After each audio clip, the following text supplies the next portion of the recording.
invite Sri B. Rajshekhar sir, Special Chief Secretary and today's program mentor to address the gathering. Welcome sir. Sabaku namaskaram.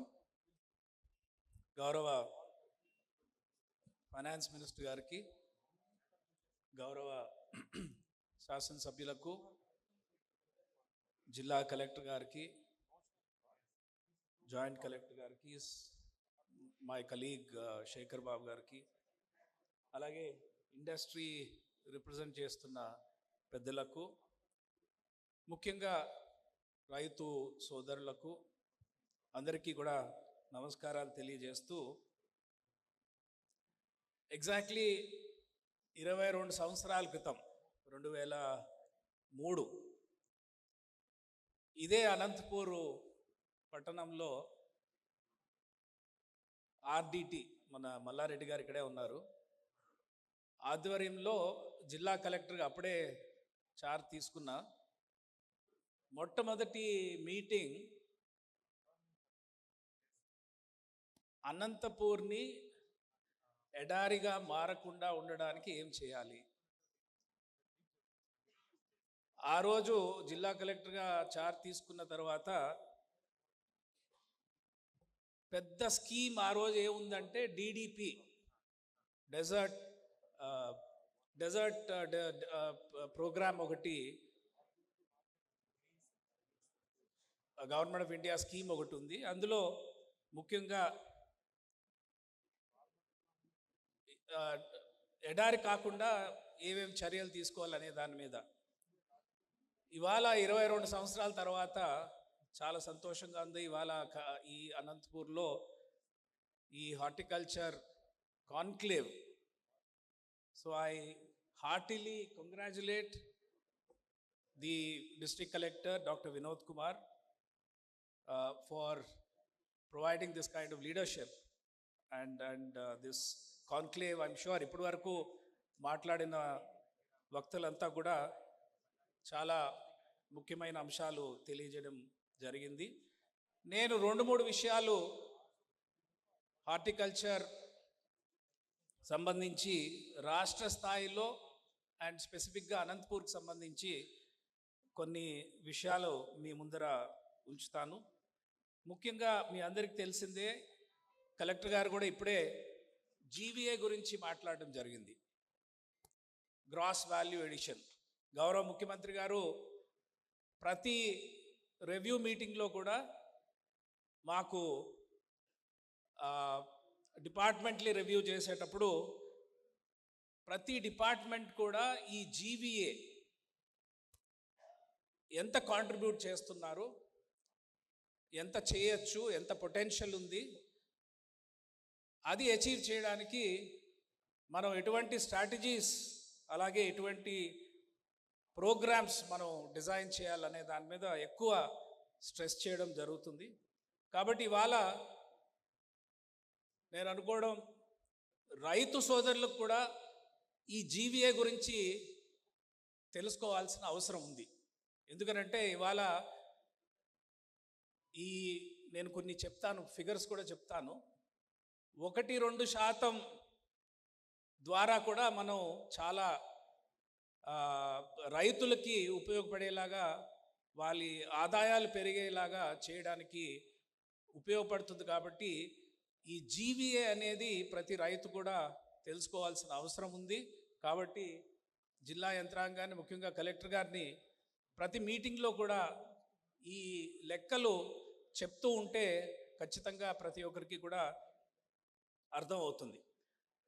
ఈ agri and allied మొత్తం primary sector చూసుకుంటే ఇవాళ 36%, అంటే మన రాష్ట్ర ఆదాయం చూసుకుంటే అందులో 36% GVA contribution comes from agriculture and allied. Government of India స్థాయిలో చూస్తే అది కేవలం 18% మాత్రమే. ఇవాళ డెవలప్డ్ కంట్రీస్, డెవలప్డ్ స్టేట్స్ అంటే అగ్రి అలైడ్ జీవీఏ కాంట్రిబ్యూషన్ తగ్గుతూ పోవాలి, సర్వీసెస్ సెక్టర్, మ్యానుఫ్యాక్చరింగ్ సెక్టర్ పెరగాలి. కానీ కొన్ని మన రాష్ట్రం విడిపోయిన తర్వాత కొన్ని కారణాల వలన చాలా టైం పడుతుంది, అనదర్ 10-15 ఇయర్స్ మన సర్వీసెస్ సెక్టార్, మన మ్యానుఫ్యాక్చరింగ్ సెక్టార్ ద్వారా మన జిఎస్డిపి గ్రోత్ అనేది పెరగడానికి. కాబట్టి అందరూ గమనించాల్సిన ఒక విషయం ఏంటంటే రాబోయే 10-15 సంవత్సరాలు ఈ వ్యవసాయము అలాగే ఎలైడ్ అంటే fisheries, animal husbandry, horticulture, sericulture, ఇవి చాలా చాలా మన ఎకానమీకి చాలా అవసరం. కాబట్టి ముఖ్యంగా రైతు సోదరులు, నేను మీ అందరినీ కోరేది, మన రాష్ట్రం వచ్చే 10-15 సంవత్సరాల్లో మరి గౌరవ ముఖ్యమంత్రి గారు అనుకున్న స్థాయి చేరాలి అని అంటే మీ యొక్క కాంట్రిబ్యూషన్ చాలా అవసరం. కాబట్టి డిస్ట్రిక్ట్ అడ్మినిస్ట్రేషన్ కానివ్వండి, అమరావతిలో ఉన్న మేమందరం కూడా ఖచ్చితంగా మీ వెంట ఉంటాం. మనం అందరం కలిసి గౌరవ ముఖ్యమంత్రి గారు కోరుకునేటట్టుగా ఈ అగ్రి అలైడ్ సెక్టర్లో కూడా గ్రోత్ని మనం చూపించడానికి మనందరం కృషి చేయాలి. ఇందులో ముఖ్యంగా ఈ 36% జీవీఏలో హార్టికల్చర్ కాంట్రిబ్యూషన్ 15% ఉంది. దీన్ని గౌరవ ముఖ్యమంత్రి గారు 20-25% తీసుకురావాలనేది, అందులో భాగంగా రాయలసీమ, ప్రత్యేకంగా అనంతపూర్ జిల్లాను ఈ హార్టికల్చర్ హబ్గా తయారు చేయాలి అనేది వారి యొక్క విజన్. మరి ఇందులో ముఖ్యంగా బనానా చూసుకుంటే ఇవాళ దేశంలోనే మొదటి స్థాయిలో ఉన్నాం. మనం 18% banana production in the country. Andhra Pradesh is accounting for 18%. మన ప్రొడక్టివిటీ తీసుకుంటే 65 metric tons per hectare. All India average తీసుకుంటే కేవలం 36 మెట్రిక్ టన్స్ పర్ హెక్టార్. కానీ అంతర్జాతీయంగా చూసుకుంటే టర్కీ దేశంలో 70.2% మెట్రిక్ టన్స్ పర్ హెక్టార్ ఉంది. అంటే మనం ఆల్రెడీ ముఖ్యంగా అనంతపూర్లో ఇవాళ అంతర్జాతీయ స్థాయికి ఎదగడం జరిగింది. ఇది కేవలం రైతుల యొక్క కృషి వలన ఇవాళ మనం అంతర్జాతీయంగా 65 మెట్రిక్ టన్స్ పర్ హెక్టార్స్ అంటే ఇది నిజంగా అందరినీ కొనియాడాల్సిన అవసరం ఉంది. అలాగే స్వీట్ ఆరెంజ్లో తీసుకుంటే ఇది కూడా మనం దేశంలో నంబర్ 1. We account for 69%. ఇక్కడ ప్రొడక్టివిటీ తీసుకుంటే 20 metric tons per hectare. All India 18%. But south ఆఫ్రికాలో 45, అంటే డబుల్. స్వీట్ ఆరెంజ్ వచ్చేసరికి అంత పొటెన్షియల్ మన దగ్గర కూడా ఉంది. కానీ ఈ హార్టికల్చర్ రంగంలో కొన్ని ఛాలెంజెస్ ఉన్నాయి. అందులో ముఖ్యంగా మనకి లెస్ డెవలప్ సప్లై చైన్. ఇవాళ అంటే రా మెటీరియల్ దగ్గర నుంచి ప్రొడక్షన్, ప్రీ ప్రొడక్షన్, ఈ మొత్తం సప్లై చైన్ తీసుకుంటే అది ఇంకా పూర్తిగా డెవలప్ కాలేదు. అదేవిధంగా పోస్ట్ హార్వెస్ట్ లాసెస్, ఇంత కలెక్టర్ గారు కూడా మాట్లాడారు. ఇవాళ పర్టికులర్లీ హార్టికల్చర్ సెక్టార్లో పోస్ట్ హార్వెస్ట్ లాసెస్ చాలా ఎక్కువ ఉంది. దగ్గర 15-20% వరకు ఉంది. ఇది మనం బనానాలో అయితే 14% ఉంది. ఇది మనం ఎంత తగ్గించగలిగితే అంత ఆదాయం మనం పెంచగలుగుతాం.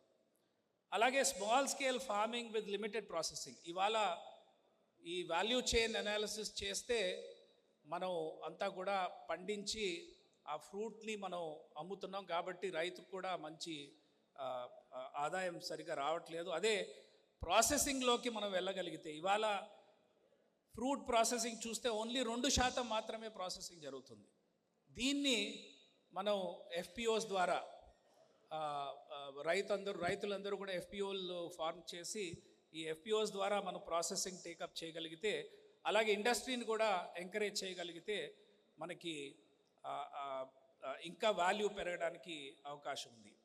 అలాగే limited diversification with export concentration in లో వాల్యూ ప్రొడక్ట్స్. ఇవాళ టోటల్ అగ్రి అలైడ్ ఎక్స్పోర్ట్స్ చూసుకుంటే 37,000 కోట్ల రూపాయలు ఉంటే అందులో అగ్రికల్చర్ 19,000, మొత్తం కూడా పాడి రైస్, అలాగే ఆ తర్వాత 17,000 కోట్లు ఫిషరీస్. హార్టికల్చర్ ఇవాళ ఓన్లీ 392 crores. కాబట్టి ఇంతాకే గౌరవ మన కొంతమంది శాసనసభ్యులు మాట్లాడుతూ ఈ ఎక్స్పోర్ట్ గురించి ప్రస్తావన చేశారు.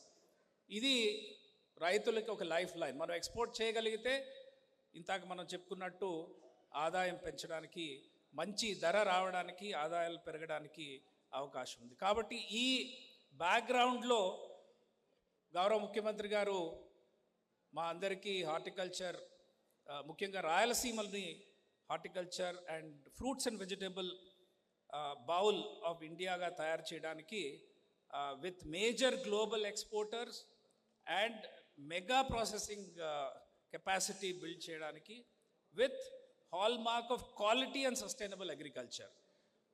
వీటన్నిటిలో కూడా మనం క్వాలిటీ అనే అంశం మర్చిపోకూడదు. ఒక బ్రాండ్ మనం క్రియేట్ చేయాలి, ఆంధ్రప్రదేశ్ బ్రాండ్. అలాగే నేను కలెక్టర్ గారితో ప్రొద్దున్న మాట్లాడుతూ అనంత అనే ఒక బ్రాండ్ని మనం క్రియేట్ చేయగలిగితే రేపు అనంత అనే పదం వినగానే ప్రతి ఒక్కరికి కూడా క్వాలిటీ, అనంత బ్రాండ్ అంటే హైయెస్ట్ క్వాలిటీ అనే ఒక పర్సెప్షన్ మనం క్రియేట్ చేయాల్సిన అవసరం ఉంది. దీనికి కాను కొన్ని థ్రస్ట్ ఏరియాస్ ఐడెంటిఫై చేయడం జరిగింది. ఇందులో ముఖ్యంగా large scale farming and high productivity, మన ప్రొడక్టివిటీని పెంచడం, next generation agri infrastructure, then robust quality ecosystem and market linkages and technology and sustainability. ముఖ్యంగా 2-3 విషయాలు చెప్పి నేను ముగిస్తాను. ఇవాళ బనానా చూసుకుంటే 72 లక్షల మెట్రిక్ టన్స్తో మనం దేశంలో నంబర్ 1 ఉన్నాం. We account for 18%, export is 14%. Mango 49 లక్షల metric tons, second rank, 23% share in the national production, exports 20% ఉంది. ఆయిల్ పామ్ కూడా ఇవాళ చాలా పెద్ద పొటెన్షియల్ ఉన్న హార్టికల్చర్ క్రాప్. ఇది ఇవాళ 39 లక్షల metric ton, number 1 in the country with 72% market share. అలాగే cocoa 0.38 lakh metric tons, number 1, 40% share. Dragon fruit, this is the emerging crop. ఇవాళ డ్రాగన్ ఫ్రూట్ అనేది అది చాలా చోట్ల మనం ప్రొడక్షన్ చేయడానికి అవకాశం ఉంది. ఇది 0.09 lakh మెట్రిక్ టన్స్. ఇది మన టాప్ 5లో ఉన్నాం.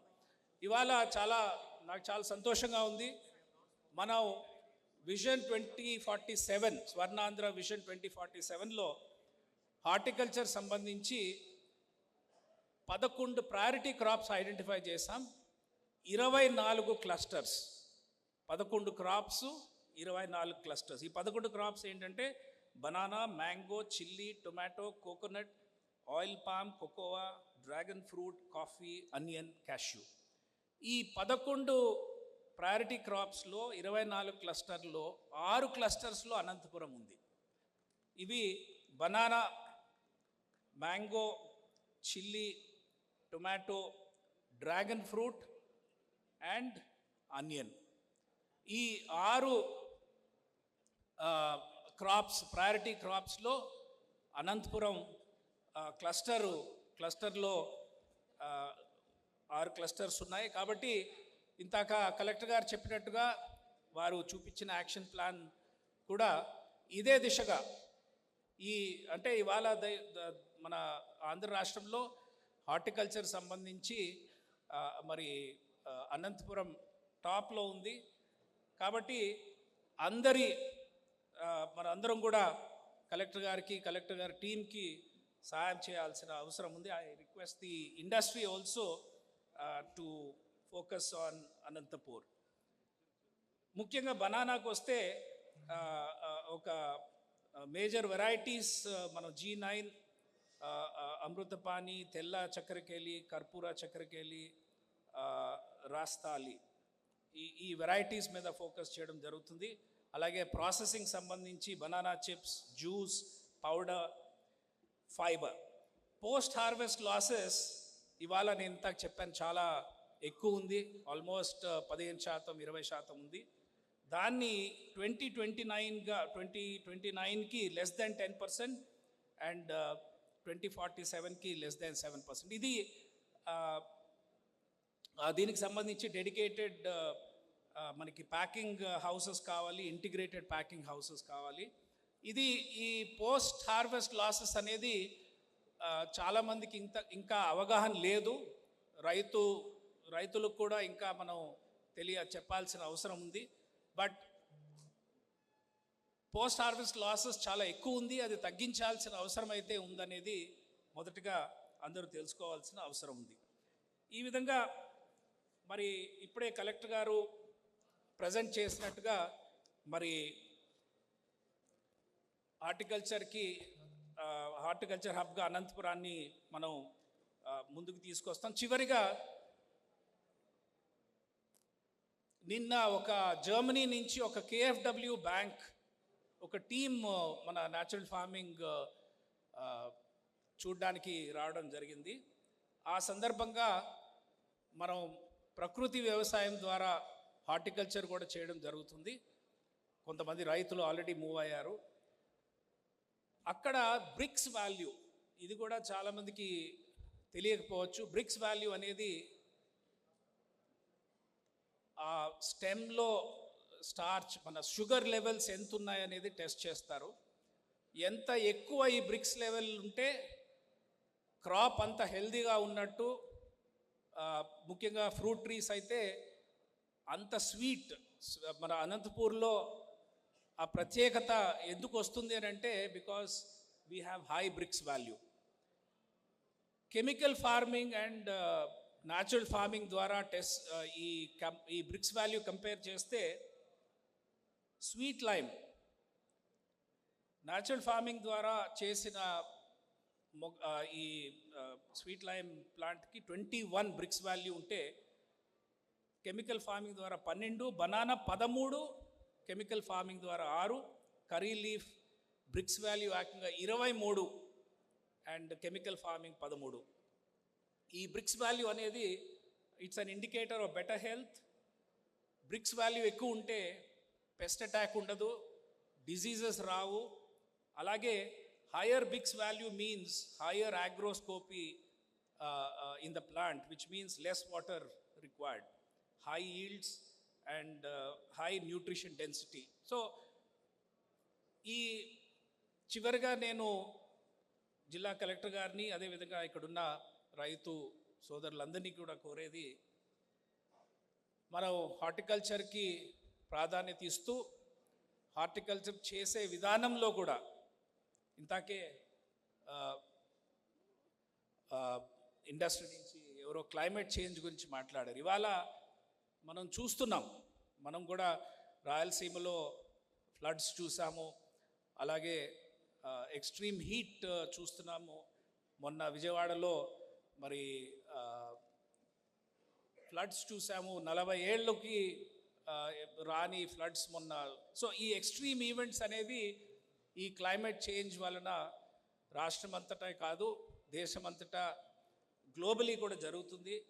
కాబట్టి వీటిని దృష్టిలో పెట్టుకుని మనం నెమ్మదిగా ప్రకృతి వ్యవసాయంలోకి షిఫ్ట్ అవ్వాలి. షిఫ్ట్ అయితే బాగుంటుంది అనేది కూడా ఇక్కడున్న రైతులందరినీ నేను కోరుతున్నాను. గౌరవ ముఖ్యమంత్రి గారు కూడా రాబోయే 5 సంవత్సరాల్లో ప్రకృతి వ్యవసాయాన్ని మన రాష్ట్రంలో 40% ఏరియాలో ఇంప్లిమెంట్ చేయాలనేది, అలాగే సుమారు 40 లక్షల రైతులు ఈ ప్రకృతి వ్యవసాయంలోకి తీసుకురావడానికి ప్రయత్నాలు జరుగుతాయి. అలాగే దేశంలో కూడా మీ అందరికీ తెలుసు, గౌరవ ప్రధానమంత్రి గారు మొన్ననే ఒక మిషన్ లాంచ్ చేయడం జరిగింది న్యాచురల్ ఫార్మింగ్ సంబంధించి. కాబట్టి రాబోయే రోజుల్లో మనం ఈ క్లైమేట్ చేంజ్కి సంబంధించి వ్యవసాయ పద్ధతులు మార్చుకోవాల్సిన అవసరం ఉంటుంది. కాబట్టి నా రిక్వెస్ట్ ముఖ్యంగా జిల్లా కలెక్టర్ గారికి ప్రకృతి వ్యవసాయం హార్టికల్చర్లో కూడా ఇప్పుడు మెయిన్ క్రాప్స్ అగ్రికల్చర్ క్రాప్స్లో ఎక్కువ చేస్తున్నారు, బట్ హార్టికల్చర్లో కూడా దీన్ని తీసుకురావడానికి ప్రయత్నం చేయమని చెప్పి వారిని కోరుతూ మరి ఒకసారి జిల్లా కలెక్టర్ గారికి అదేవిధంగా వారి మొత్తం టీం అందరికీ కూడా కంగ్రాచులేషన్స్ తెలియజేస్తూ, ఎందుకంటే ఇటువంటి మంచి ఈవెంట్ మొదలుపెట్టారు. వారు ఇంతాక రిక్వెస్ట్ చేశారు దీన్ని ఒక యాన్యువల్ ఈవెంట్ చేయాలి అని చెప్పి. ప్రభుత్వం వైపు నుంచి ఇన్ ప్రిన్సిపల్ కన్సెంట్ ఇస్తున్నాము.